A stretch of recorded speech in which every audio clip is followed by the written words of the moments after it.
Well, Your Grace, ladies and gentlemen, brothers and sisters, and Zainab, who did something that I almost never have had experienced before, paid a compliment to my shirt before we came on tonight, which I was able to return by pointing to hers, which you're feasting your eyes on now, and saying, I once saw Norman St. John Stevas, now Lord Stevas of Fawley, wearing a shirt just like that on the television.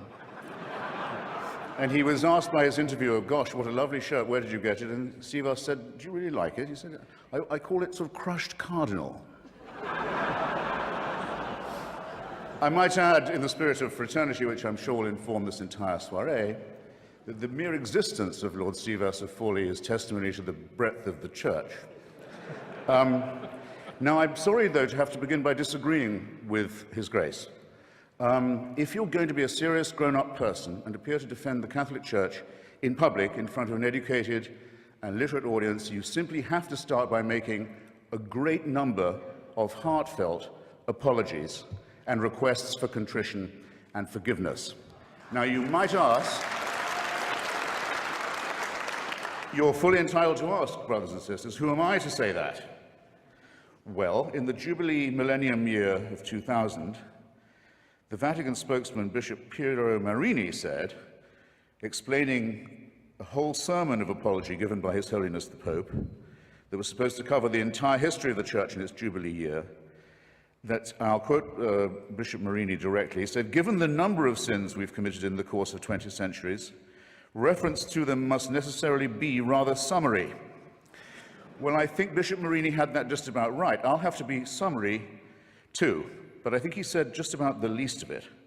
His Holiness on that occasion, it was March the 12th, 2000, if you wish to look it up, begged forgiveness for, among some other things, the Crusades, the Inquisition, the persecution of the Jewish people, injustice towards women, that's half the human race right there, and the forced conversion of indigenous peoples, especially in South America. And that followed a whole series of preceding apologies, or apologies, I would say, of a kind, made by the late Pope John Paul, who, it troubles me not at all to say, was a very impressive and serious human being. It followed no less than 94, count them, public recognitions on his part of appalling crime and error and cruelty and stupidity and offences to the free intelligence, ranging from, I shall be summary, like Bishop Marini, the African slave trade, apologized for in 1995, the admission that Galileo was right about the relationship between the sun and the earth and other orbs, which came in 1992, one might add. No, I won't say, it's too easy to say better late than never. Here, I said it. To violence and torture, legalized torture. Torture was legalized and institutionalized by the Roman pontiff during the Counter-Reformation. That came in 1995. And for silence during Hitler's final solution, or Shoah, as well as, in 1999, coming in just under the Millennium Jubilee wire, an apology for the burning alive in the main square of Prague of the great Czech Protestant Jan Hus. Since that big fiesta of forgiveness that began in, or culminated, I might say, in 2000, fiesta of forgiveness, fiesta of asking for it, the papacy is also asked to be forgiven for the sack of Constantinople and the massacre of Byzantine Christianity in April 1204 as part of the Fourth Crusade, the anathema on all Eastern Orthodox Christians as unbelievers, heretics, and people dwelling outside the health of the Church was lifted only in 1964. I call your attention to that. He also expressed sorrow about the murder and forced conversion of Serbian Orthodox Christians in the Balkans during the Second World War. And it doesn't end there. There are smaller but significant, equally significant, avowals of a very bad conscience. These have included regret for the rape and the torture of orphans and other children in church-run schools in almost every country on earth, from Ireland to Australia. And I'm pleased to see that due reconsideration is now being given, and may in fact have been given, to the hellish, I choose the word carefully, doctrine of limbo, St. Augustine's cruel and stupid disposal problem solution to a non-existent problem that is to say, the destination of the souls of unbaptized children. Up until now, Catholic parents have been taught that's where their unbaptized children went, a form of torture that's sometimes worse than the physical. Now it seems that this piece of Augustinian sadism is undergoing reconsideration as well. But remember, this is from a church that, on the whole, cannot err. We still await a more direct admission. For example, I would give some suggestions of my own while we're at it. I would like them to take back the Concordat made with Adolf Hitler, the first treaty he ever signed, giving the Church a monopoly over education in Germany in exchange for the dissolution of the Catholic Centre Party, to give the Nazi Party a clear run. I'd have apologized for the Lateran Pact with Mussolini, myself, also the first treaty ever signed by that fascist dictator. I would also think I'd want to reconsider the fact that Father Tiso, head of the Nazi puppet state in Slovakia, was a priest in holy orders, that the Croatian fascist puppet state, the Ustaša state of Ante Pavelić, was also operating under full clerical protection and disguise, as was the regime of General Franco and the dictator Antonio Salazar. And I'd also want, I really think I would beg forgiveness for this, I don't think the German church should have asked Hitler's birthday to be celebrated from the pulpit every year until he died. These are very serious matters, and they're not to be laughed off by references to the occasional work of Catholic charities. But I draw your attention not just to the apologies, ladies and gentlemen, but to the evasive and euphemistic form that they take.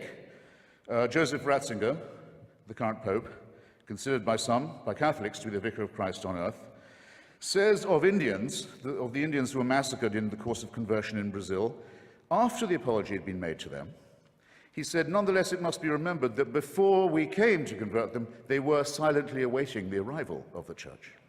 I don't think that's a very genuine kind of apology to you.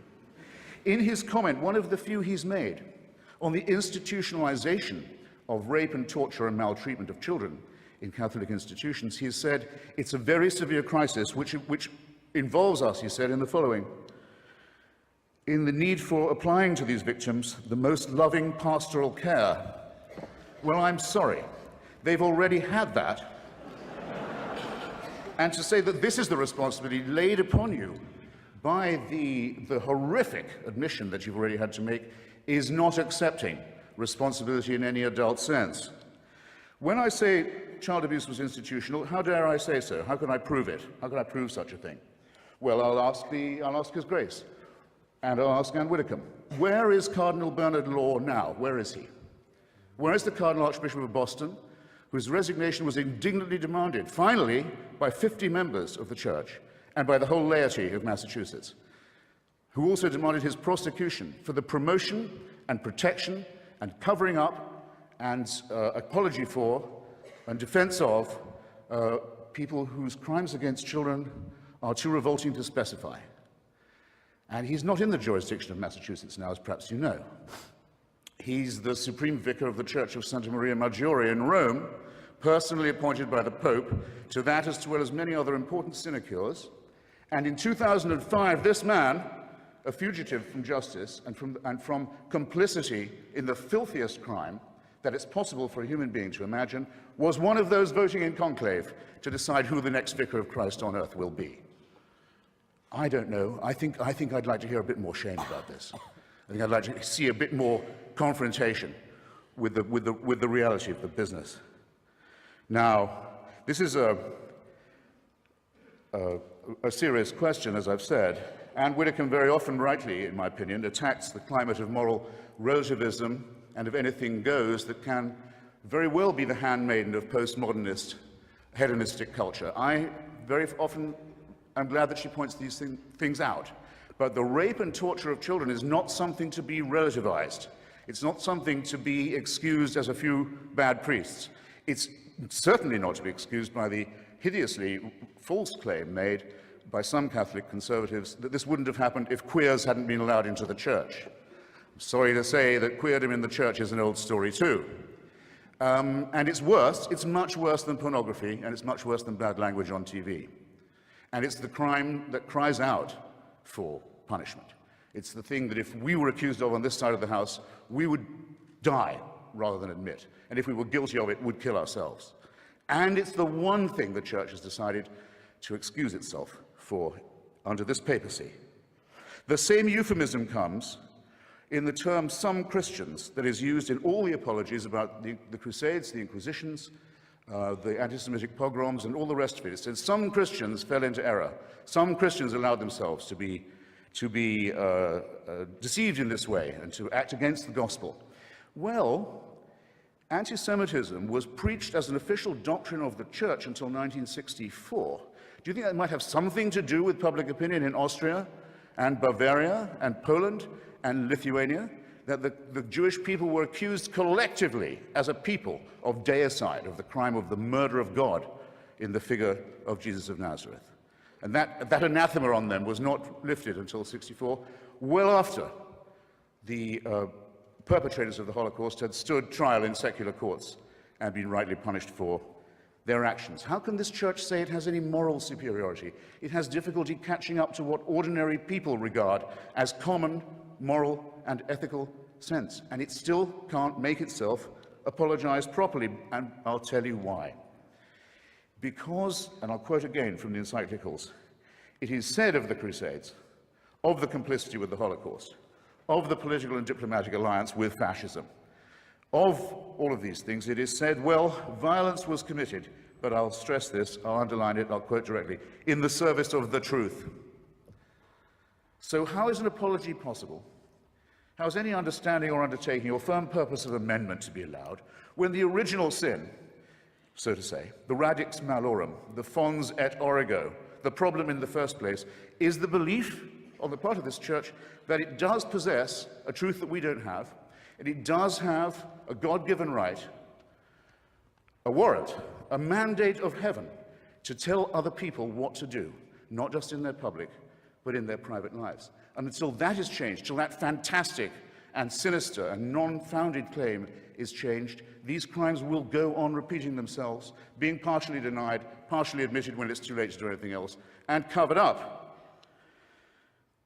Behind all these crimes and miseries is the denial of what we on this side of the House affirm, which is that the only little candle of hope that our species does possess, our poor, bare, forked, primate, mammalian species, of whom you have two such splendid examples on this side of the House and not bad on the other tonight, is the unfettered intelligence, the method of free inquiry in philosophy and in science, and the refusal to admit that any one person can tell you not to do that.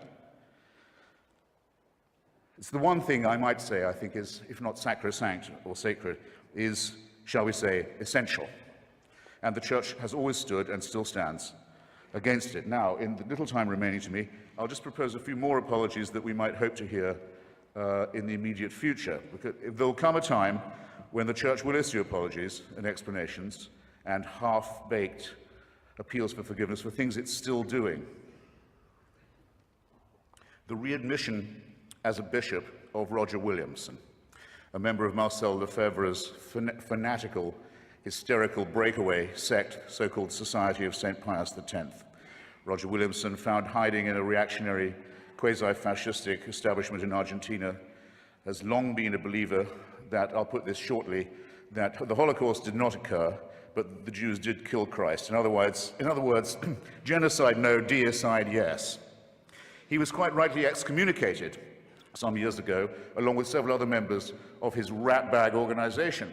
But Joseph Ratzinger's invited him back into the communion because to him, having this man, this liar, this fraud, this racist, in the church is more important because it's church unity than the things that he said and done and continues to stand for. Is this not a crying scandal? I think that there will be an apology for what happened in Rwanda, the most Catholic country in Africa, one of the most Catholic countries in the world, where priests and nuns and bishops are on trial for inciting from their pulpits and on the church's radio stations and newspapers the massacre of their brothers and sisters. And the papacy was silent on this appalling occasion, and everyone in Rwanda knows it. And there hasn't yet been a properly written apology for that disgrace. Staying in Africa, I think it will one day be admitted with shame that it might have been in error to say that AIDS is bad as a disease, very bad, but not quite as bad as condoms are bad, or not as immoral in the same way.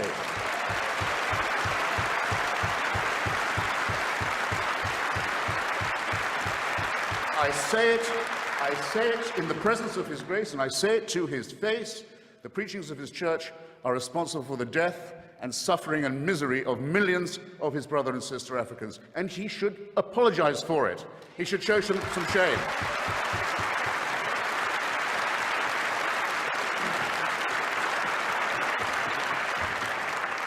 Fourth, for condemning my friend Stephen Fry for his nature, for saying you couldn't be a member of our church. You're born in sin.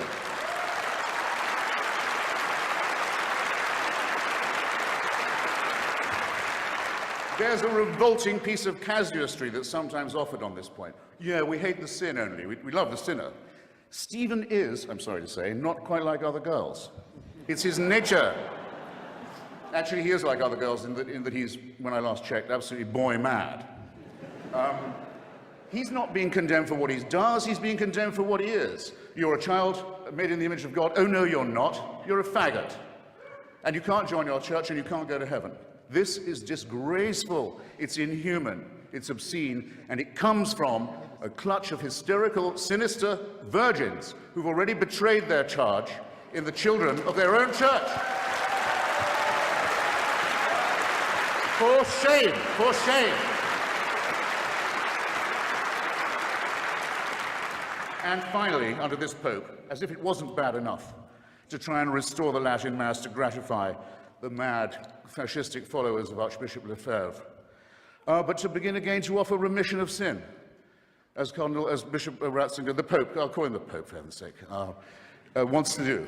If you come to a Catholic youth festival in Sydney, Australia, where I just was, you'll get a certain remission from purgatory or hell. It may be temporary. If you come a lot and you give a lot, you'll get possibly permanent remission from the eternal punishment that they don't know any more about than you and I do. This is the sale of indulgences blatantly, openly. It's the same temptation that was offered to those who set off on that fourth crusade that's just been apologized for, and killed all the Jews of Europe on their way, sacked Byzantine Christianity when they got to Constantinople, and then went on to massacre the Arabs and Muslims. They were offered paradise if they died committing these terrible crimes against humanity. But if you see what I mean, therefore, the stimulus to crime, the impetus to crime, the belief in certainty, the belief that a divine warrant entitles you to do whatever you like, is the sin that must be cancelled, that must be annealed, that must somehow be apologized for. Now, I don't wish any. That's perfect timing. I don't wish any ill on any fellow primate or mammal of mine, even if this primate or mammal claims to be a primate in possession of a secret that's denied to me. I can forgive even that, because I live in a country where their reign doesn't run, their writ doesn't apply, and they can't burn me and silence me and censor me any more than they can tell my wife that she can't use contraception, or any more than they can really tell Stephen that he's a beast. So I don't at all look forward to the death of Joseph Ratzinger. I don't. Or any other pope, not really, except for one tiny reason which I ought to confess and share with you. When he dies, there's quite a long interval till the conclave can meet. Maybe Cardinal Law will still be on it, to pick another pope. Sometimes it goes on for months till they get the white smoke. And for that whole time, that whole interval, it's a delicious, lucid interlude, there isn't anyone on earth who claims to be infallible. Isn't that nice? All I want to propose in closing is this, that if the human species is to rise to the full height that's demanded by its dignity and by its intelligence, we must all of us move to a state of affairs where that condition is permanent. And I think we should get on with it. Okay, thank you for having me. Those who ask confessions from other people should be willing to make one oneself.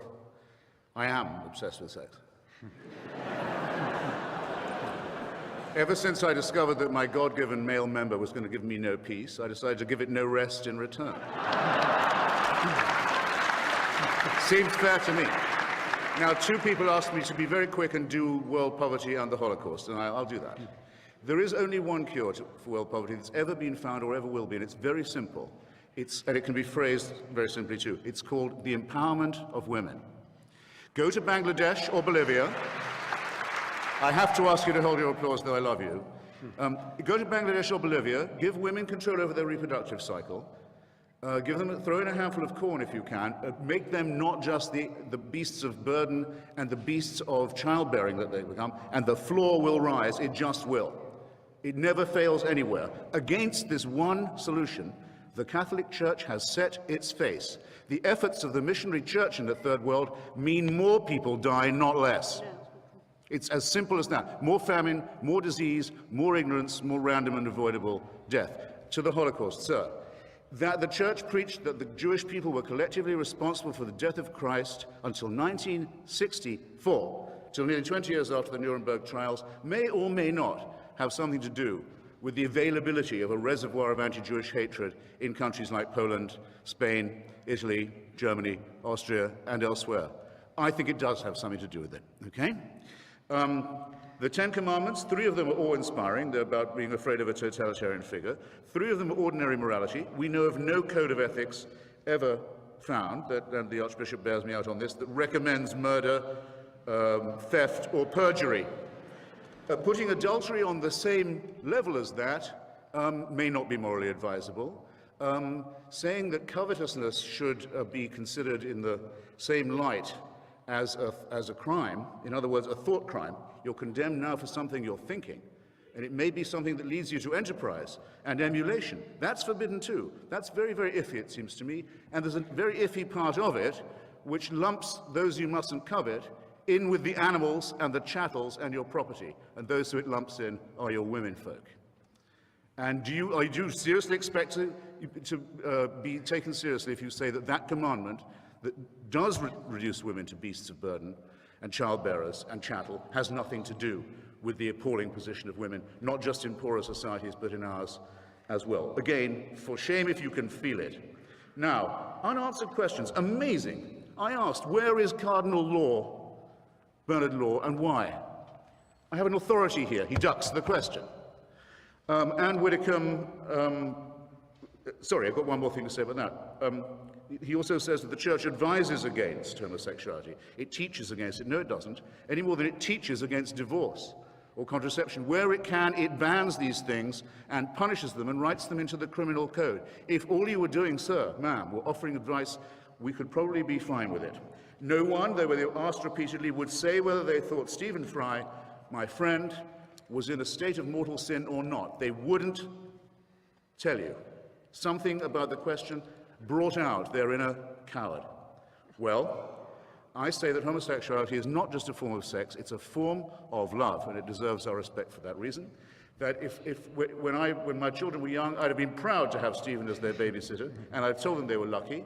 And if anyone came to my door as a babysitter wearing holy orders, I'd call first a cab and then the police.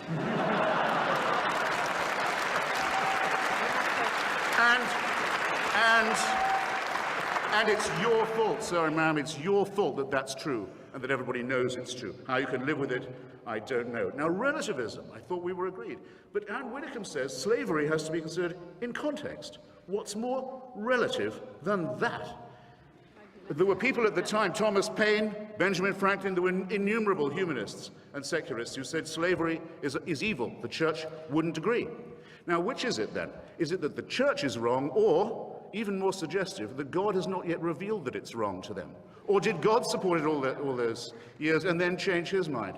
From a beginning point of absurdity, you arrive at a terminal point of absolute moral chaos. And I think you've at least done us the favor of making that plain this evening. God, in short, God did not make man in his own image. It is precisely to the contrary.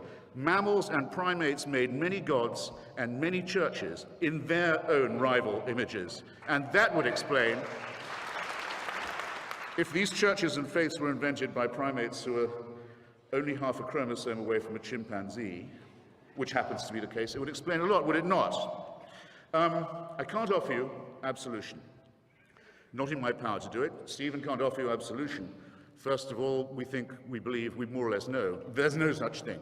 But if you confess your sins specifically, if you name them and don't just make them general, If you do so truly repenting of them, without any purpose of evasion, and if you make a firm purpose of amendment, you might be able still, while there's time, to live with your consciences. I wish you all the luck in the world in pursuing that course of action. Thank you. Thank you.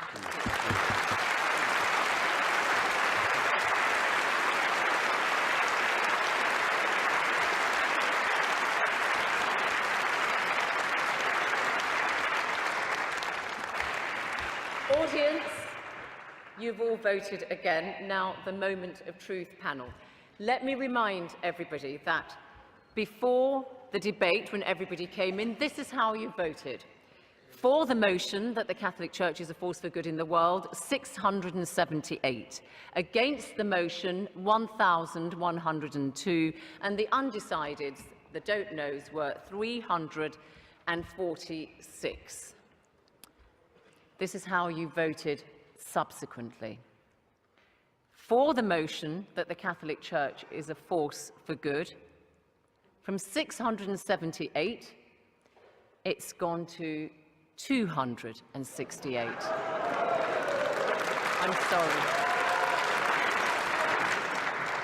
I'm sorry. Against the motion, it's now 1,876.